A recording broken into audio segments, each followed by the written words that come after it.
খুঁজে বেড়াই, নিজেকে খুঁজে বেড়াই। আয়নার মধ্যে গিয়ে নিজেকে খুঁজি। ছোট, ছোট ছেলেমেয়ে দেখলে তাদের মধ্যে নিজেকে খুঁজে বেড়াই। কাউকে কিছু জামাকাপড় পরা দেখলে তখন তার মধ্যেও নিজেকে খুঁজি। কিন্তু কখন খুঁজি? যখন মধ্যবয়স্কে এসে পৌঁছাই। বয়স যখন ৩৫ থেকে ৪০ ছুঁই ছুঁই তখন খুঁজে বেড়াই। খুঁজে বেড়াই নিজের ছেলেবেলা। খুঁজে বেড়াই সেই কিশোরী বেলা। নিজেকে খুঁজতে থাকি আর ভাবতে থাকি অনেকটা দিন পেরিয়েছে, অনেকগুলো বছর কেটেছে। আচ্ছা, আজও কি আমাকে ওই জামা কাপড়টা পরলে দেখতে সুন্দর লাগবে? আয়নার সামনে গিয়ে দাঁড়িয়ে দাঁড়িয়ে মনের সাথে কথা বলি। আচ্ছা, কোথাও মনের মাথায় দুই একটা চুল কি পেকেছে? খুঁজতে থাকি। চোখের কোণায় কালি পড়েছে? খুঁজতে থাকি। আজও কি আমাকে সেই কিশোরী বেলার মতো সুন্দর দেখতে লাগে? নাকি অনেকটা বয়স বেড়েছে? ভাঁজ পড়েছে কোথাও?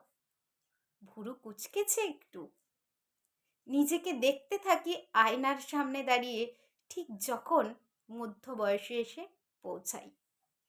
কোথায় হারিয়ে গেছে সেই ছেলেবেলা? কোথায় হারিয়ে গেছে সেই কিশোরী বেলা? ভেবে উঠতে পারিনি এত তাড়াতাড়ি জীবনটা অনেকটাই কেটে গেছে। নিজেকে খুঁজতে থাকি সত্যি আয়নার মাঝখানে। আয়না আমাদের খুব কাছের বন্ধু।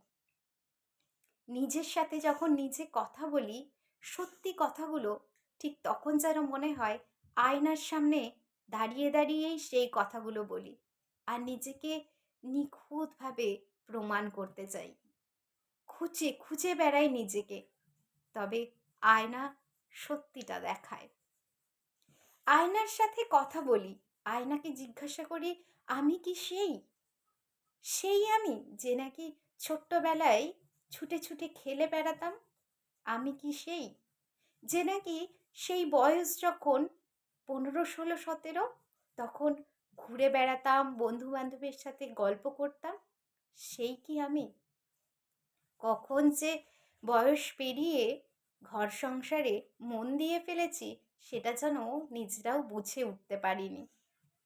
আস্তে আস্তে বেশ অনেকটা বয়স হলো। আর আজ আর কাকে গিয়ে বলবো? বলার তো কেউ নেই। খুঁজবো? কাকে খুঁজবো? জিজ্ঞাসা করব? কার কাছে যাব? তাই তখন সেই মধ্য বয়সে এসে আর কাউকে পাওয়া যায় না। তখন শুধু নিজের সাথে নিজের কিছু কথা থাকে আর আয়নার সামনে গিয়ে আয়নার সাথে কথা বলি আর খুঁজে বেড়াই সেই নিজেকে, সেই ছেলেবেলা আর সেই কিশোরী বেলা। বয়স মধ্যবয়স্ক। নমস্কার বন্ধুরা, আমি ঝুমা। যদি ভালো লাগে একটু ভালোবাসা দিয়ে পাশে থাকবেন। আমার তরফ থেকে আপনাদেরকে অনেক অনেক ভালোবাসা। ধন্যবাদ সবাইকে ভিডিওটা দেখার জন্য।